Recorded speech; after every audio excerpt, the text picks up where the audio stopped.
Bonjour tout le monde, je me présente tout d'abord, je me nomme Talb Ahmed Yassine, je suis doctorant à l'université Ibn Tufayl et je prépare ma thèse dans le laboratoire Sciences de l'ingénieur. Et j'ai le plaisir aujourd'hui de partager avec vous un retour d'expérience sur l'adoption de l'évaluation par les pairs pour la correction d'un contrôle continu en algorithmique et programmation.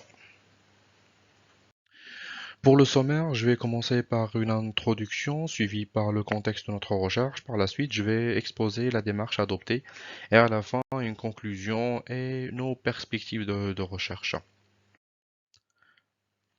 Le Maroc, sous l'emprise d'une crise sanitaire induite par le coronavirus et comme beaucoup d'autres pays, ne disposait pas d'une stratégie préalable pour faire face à la fermeture des établissements scolaires et pour assurer la continuité d'apprentissage pour tous les apprenants.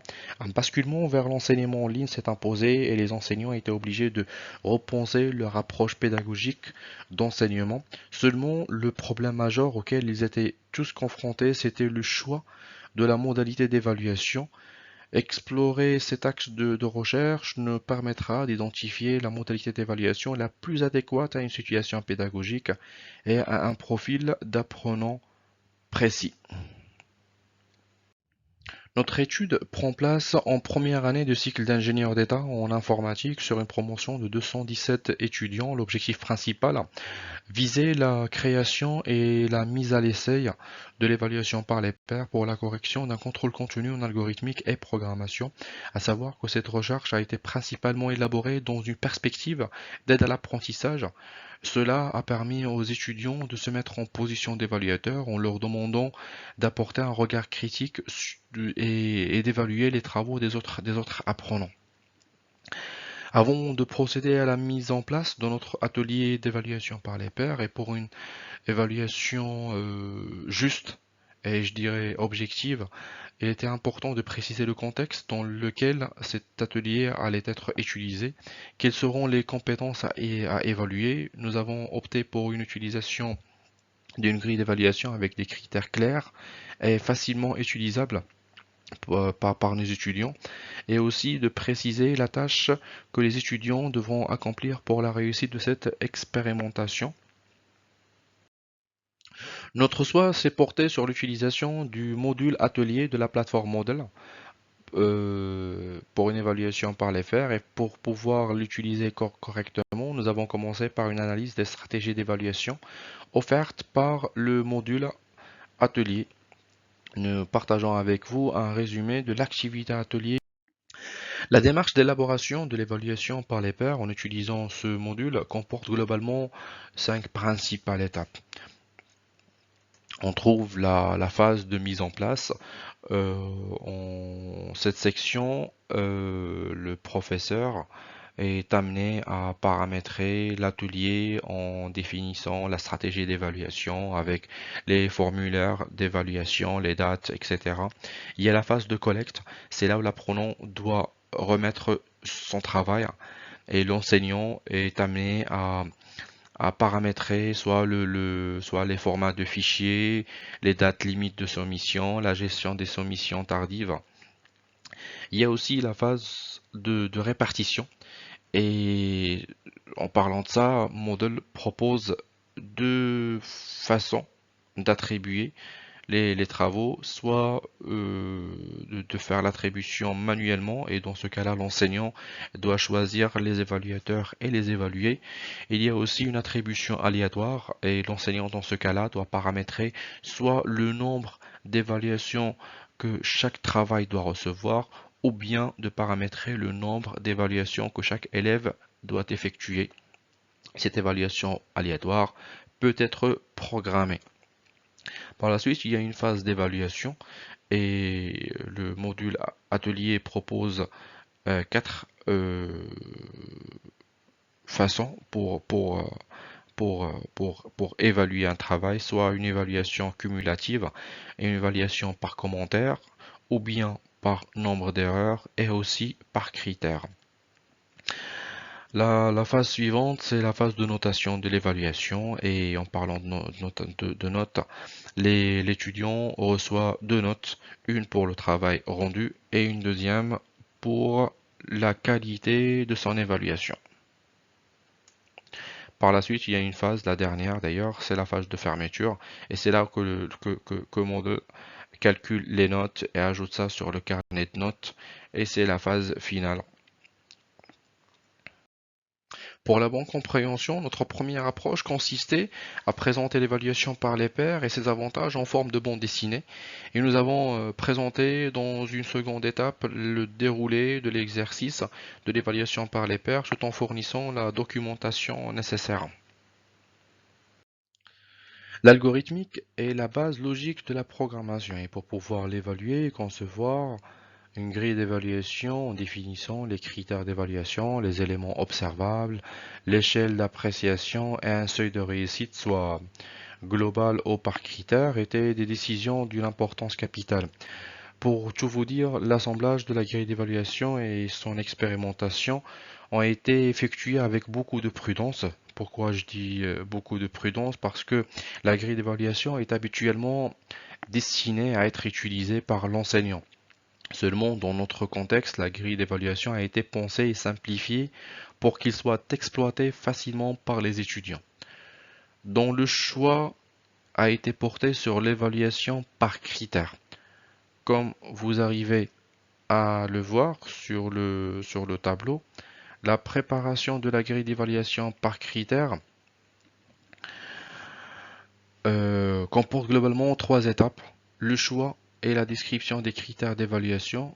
Nous nous sommes inspirés de plusieurs modèles d'évaluation qui ont pour objectif d'évaluer le respect de la démarche algorithmique, le fonctionnement de l'algorithme et l'expérience utilisateur. Notre grille d'évaluation contient trois critères pour le respect de la démarche algorithmique. L'objectif était de vérifier le respect de la structure algorithmique, la déclaration des variables, etc. Pour vérifier si l'algorithme proposé par l'étudiant fonctionne et répond à la problématique posée.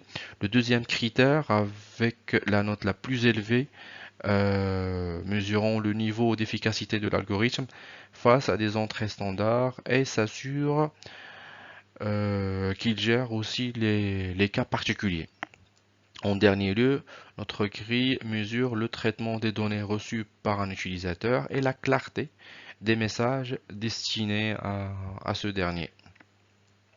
Nous avons par la suite défini le niveau de note pour chaque critère. Nous avons utilisé une échelle à 4 niveaux de performance pour les deux premiers critères et 3 niveaux de performance pour le troisième critère. Nous avons par la suite défini une note pour chaque niveau de performance et selon chaque critère. Et comme le montre le tableau, les notes varient entre 0 points pour un niveau de performance complètement raté et 5 points pour un niveau de performance complètement réussi. Le module atelier de Moodle propose deux dispositions des critères, soit en forme de liste ou en forme de grille. Nous avons opté pour la disposition des critères en forme de liste, juste pour plus de lisibilité.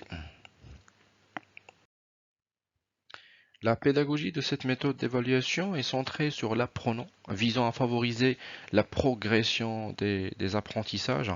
Ainsi, la première figure montre un taux de participation de 79% à l'exercice de l'évaluation par les pairs, soit 171 étudiants sur 217 ont répondu présent et ont participé à l'évaluation de leurs pairs.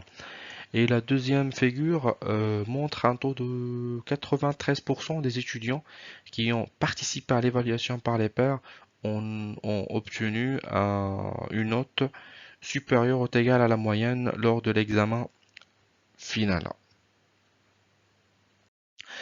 Pour conclure, l'évaluation moyenne n'était pas significativement différente, voire similaire à celle effectuée par le professeur lors de l'examen final, et les notes variaient de 2 à 3 points entre les différents participants. Au global, pour nos étudiants évaluateurs, cet exercice leur a permis de consolider leurs connaissances techniques, leur compréhension surtout pour évaluer, d'apprendre en évaluant, à voir ce que les autres ont pu faire, de comprendre les différentes approche, non seulement pour pouvoir comprendre ce qu'ils auraient pu faire de mieux, c'est aussi pour qu'ils comprennent que comme il s'agit d'une solution à une problématique informatique, il n'y a pas une seule, mais plusieurs solutions. Enfin, développer un esprit critique et autocritique, surtout pour nos futurs ingénieurs. Euh, Porter un regard critique sur le travail d'un collègue est une des soft skills que les entreprises s'arrachent. Quant à l'étudiant évalué, et vu que nous ne pouvons pas citer tous les avantages, recevoir plusieurs notes à la place d'une seule et davantage de feedback lui permettront de s'améliorer, de pousser la réflexion sur sa propre compréhension et de développer une capacité à apprendre en continu. Parmi les questions qu'on s'est posées en analysant les résultats de cette première expérimentation, euh, on- pourquoi avons-nous un taux de participation de 79% seulement à la place d'un taux de participation de 100%? Et une deuxième interrogation concerne l'attribution des travaux. Comme j'ai déjà exposé, le module atelier propose deux modes d'attribution des travaux, soit aléatoire ou bien manuel. Du coup, en raison du manque d'une attribution ciblée, nous voudrions étudier le déploiement d'un service d'évaluation collaboratif intelligent. Ceci consiste à développer un algorithme qui va nous permettre de modéliser la collaboration interdisciplinaire, intégrant une étape de prédiction afin d'optimiser la constitution des équipes d'évaluateurs motivés et compatibles surtout. Ceci favorise la coopération, l'enthousiasme et permet aux apprenants de capitaliser sur leurs connaissances et expériences. Je vous remercie pour votre attention.